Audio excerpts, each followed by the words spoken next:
Battle of Ushant, sometimes called the Battle of Brittany, was the last major offensive operation of the German Kriegsmarine in World War II.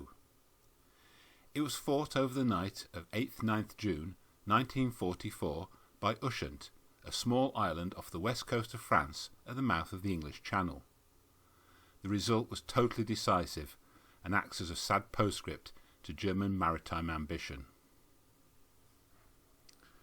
By the middle of 1944, it was clear that the war had decisively turned against the Axis. Although the Germans still controlled continental Western Europe and seemed safely ensconced behind their Atlantic wall, they were clearly on the strategic defensive. The Russians were driving forward in the east, and the Western Allies were poised to invade. By now, the Allied air forces had almost total air superiority over the German Luftwaffe, and the Kriegsmarine, always Germany's Cinderella service, was but a shadow of even its pre-war modest size. Nevertheless, they were still game.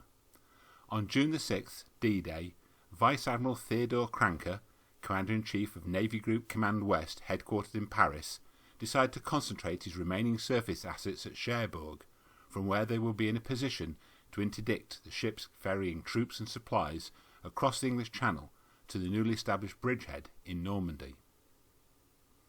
Given the enormous force the Western Allies had assembled for D-Day, over 6,000 ships covered by 5,000 aircraft, such an operation was always going to be a forlorn attempt, verging on the suicidal. The entire German surface force consisted of the remnants of the 8th Destroyer Flotilla, a total of 3 destroyers, at the time based at the Gironde Estuary, and the sole survivor of the 4th Torpedo Boat Flotilla, T-24, stationed at Brest. The 8th Destroyer Flotilla sailed on the 6th of June, heading for Brest. The order to do so was picked up by British intelligence, and Canadian Beaufighters from RAF Coastal Command were ordered to intercept the Germans as they transited the Bay of Biscay. One of the destroyers, the Z-32, was slightly damaged by a pair of rockets in the resultant clash, but the entire force made it to Brest, and one of the attacking planes was shot down. The following day, the anti-aircraft armament of the 2 larger destroyers was hurriedly augmented, and on the evening of 8th of June, all 3 sailed for Cherbourg in company with T-24. Their commander was Captain Serge Theodor von Bechtelsheim, a very experienced and decorated officer. The German plan was given away by Allied ultra-intercepts, and the British detailed the 10th Destroyer Flotilla to intercept the German force as it sailed up the English Channel. The 10th Destroyer Flotilla was under the command of Captain Basil Jones and consisted of 8 large fleet destroyers. Jones decided to split his flotilla into 2 divisions. The 20th Division consisted of 4 Tribal-class destroyers, led by Jones himself in his flagship Tartar. The other 3 were the British Ashanti and the Canadian ships Huron and Haida. The 19th Division was led by the Polish Grom-class destroyer Błyskawica, another British Tribal-class destroyer, Eskimo, a British J-class destroyer, the Javelin, and an N-class on loan to the Poles, the ORP Pierun. The Tribal-class destroyers were built in the late 1930s as a response to the larger destroyers then being built by many foreign powers, and to increase the firepower of the destroyer flotillas. Their emphasis was very much on guns rather than torpedoes. They had 8 4.7-inch guns in 4 twin turrets and a particularly heavy anti-aircraft armament. They were fast, long-ranged and very good sea boats. By 1944 they also had good radar systems. The J and N class destroyers were a follow-on class from the Tribals. They were smaller, which made them handier and cheaper, and they cut back on the gun armament so they could carry more torpedoes. They were still very powerful ships, and all told, J's, N's and Tribals were some of the most modern and effective destroyers available to the Allied powers. Consequently, they were committed very extensively in the war, suffering heavy damage and casualties as a result. Of the 51 built, no less than 26 were lost in action. The Grom-class destroyer Błyskawica was actually built in Britain and was based upon the Tribals. However, her guns were of Swedish origin. Designed for Baltic operations, she had to be significantly modified to handle the rougher northern waters when she sailed to Britain after the fall of Poland. Ammunition for the Swedish guns was unavailable, so she was rearmed with older British 4-inch guns. Nonetheless, she remained one of the fastest and most heavily armed Allied destroyers of World War II. The scratched German force they would be facing consisted of two Type 36A destroyers, the Z-32 and Z-24, an ex-Dutch ship, the ZH-1, and a Type 39 torpedo boat, T-24. The Type 36A, known to the Allies as the Narvik class, epitomised the typical response of a small navy faced with the prospect of fighting a much larger and more powerful one. Unable to build as many vessels as their prospective opponents, the Germans instead went for bigger and better. At over 2,600 tons displacement, Type 36As were very large destroyers indeed. They were armed with 150mm, that is 5.9-inch guns, and yet they were fast. They could make 38.5 knots. To all intents and purposes, they were small light cruisers. They did have their disadvantages. Their propulsion systems were unreliable, making seakeeping difficult in heavy seas. ZH-1 was the ex-Dutch destroyer Gerard Calembour. She had been completed but was still fitting out when Germany invaded the Netherlands on the 10th of May 1940. The land defences collapsed in only 5 days, and the Royal Netherlands Navy decided to scuttle Gerard Calembour so she would not fall into German hands. They were successful, but the Germans managed to refloat and repair her and use her for themselves. They did not make many modifications as they wished to compare her against their own designs. The only real changes were the anti-aircraft armament, the Swedish Bofors guns being replaced with standard German designs. T-24 was another example of a ship built at the upper limits of what constituted her assigned class. Nominally a general-purpose design of torpedo boat, at over 1,200 tons displacement, she was effectively a small destroyer, having much the same kind of armament. T-24 had led a very active service life in the English Channel and the Bay of Biscay, having been involved in numerous clashes with Allied destroyers and light cruisers. Just prior to the battle, she had been in Cherbourg being repaired after hitting a mine.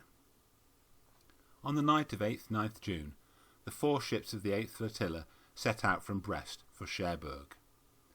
They were in 2 columns, Z-32 leading Z-34 on the port column, and Z-24 leading T-24 to starboard. By midnight they were passing the island of Ushant. The Allied 10th Flotilla was about 30 miles away to the northeast. The flagship Tartar made the first contact on her radar just after 1 a.m. on the 9th of June. Biskaviska confirmed the detection a few minutes later. Both divisions immediately came to battle stations, and Jones turned his force to intercept. The opposing forces closed very quickly.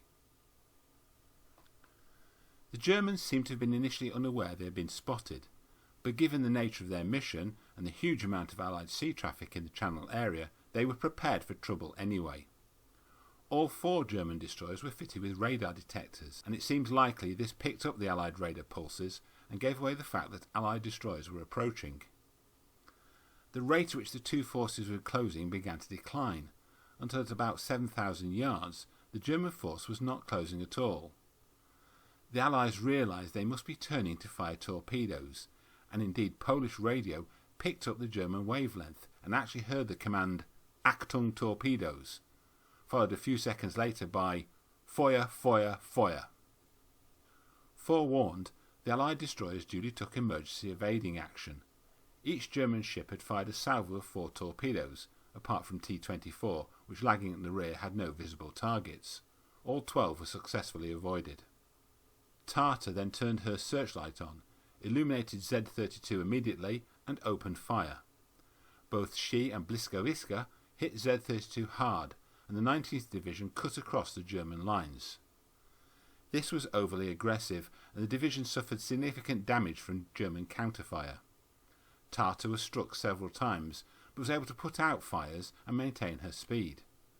The range was so close that both sides engaged with their anti-aircraft guns. British fire was extremely effective.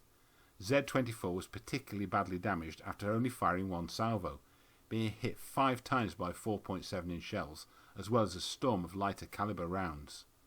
On fire, she was eventually able to lay smoke and disengage. T-24 kept station with her, at least partly for mutual protection. The 2 Canadian destroyers, Hayder and Huron, set off in pursuit. Meanwhile, having savaged Z-34 and forced her to retire, Tartar and Ushant moved on to engage ZH-1. The German destroyer was repeatedly hit by gunfire. The main steam line in the engine room was severed, and the forward boiler room flooded, knocking out all power. Nonetheless, she continued to fire at Tartar with her rear guns in manual mode, and also fired off her remaining 4 torpedoes, all of which missed. Ushant then replied by launching 2 of her own torpedoes at point-blank range. One struck the German destroyer forward, blowing off her bows. Her captain, Klaus Barkow, gave the order to abandon ship, and then scuttled her with depth charges. She sank at 0240. Barkow was among the 39 killed. 28 of the crew managed to reach France. The remaining 140 were picked up by the British. Meanwhile, Hayder and Huron were still in pursuit of Z-24 and T-24. The German ships were struggling to get away, but then inadvertently passed over a British minefield. Fortuitously, they did not strike any mines. Hayder and Huron, who did know about the minefield, took the wise decision to detour around it. This allowed the Germans to pull ahead, and inevitably in the dark the 2 Canadian ships lost contact with them, forcing them to break off the pursuit. Hayder and Huron reversed course to rejoin the rest of the 10th Flotilla, and in doing so they ran straight into Z-32. The German flagship had been badly battered in the initial clash, and with ZH-1 sunk and Z-24 and T-24 having fled, was now on her own. Initially, both she and the Canadian ships had difficulty in correctly identifying each other in the dark, but eventually both sides realised the other was hostile and opened fire. The firing began to attract other Allied ships, and Bechtolsheim, realising he was heavily outnumbered and outgunned, called for help. When none was forthcoming, he made a run for it instead, but Z-32 had been too badly damaged in the initial clash. She was hemmed in by Allied destroyers and driven ashore on the Isle de Bats. Z-24 and the still undamaged T-24 had heard Bechtolsheim's signal and turned around to engage the British and aid their division commander. While still some way away, they saw a flurry of star shells bursting on the horizon. They realised the British were closing in on Z-34.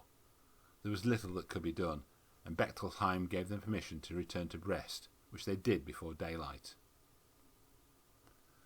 The battle was a total failure for the German Navy, and they never again ventured forth to interfere with the Normandy bridgehead. 2 German destroyers were sunk and another heavily damaged. On the British side, only Tartar was significantly damaged. Z-32, wrecked on the Isle de Bats, was finished off by Bristol Beaufighter aircraft the following day. Z-24 was repaired at Bordeaux, but was damaged again by Allied fighter bombers on the 14th of August. After again being repaired at Bordeaux, she and T-24 were again attacked by Beaufighters off Le Verdon-sur-Mer on the 24th of August. This time the damage, mostly from rockets, was terminal. T-24 was sunk. Z-24 managed to make it back to the Gironde and tie up at a quay, but capsized and sank the following day. A frightening total of 17 Beaufighters were lost in the attack.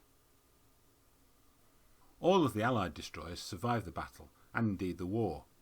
The British destroyers were all paid off and broken off soon after the war ended, apart from Peyron, which was returned to Britain and recommissioned as HMS Noble. She survived to see service in the Korean War, as did the 2 Canadian vessels. HMCS Hayder is now a museum ship in Hamilton, Ontario, as is the ORP Bliskawiska in Gdynia, Poland.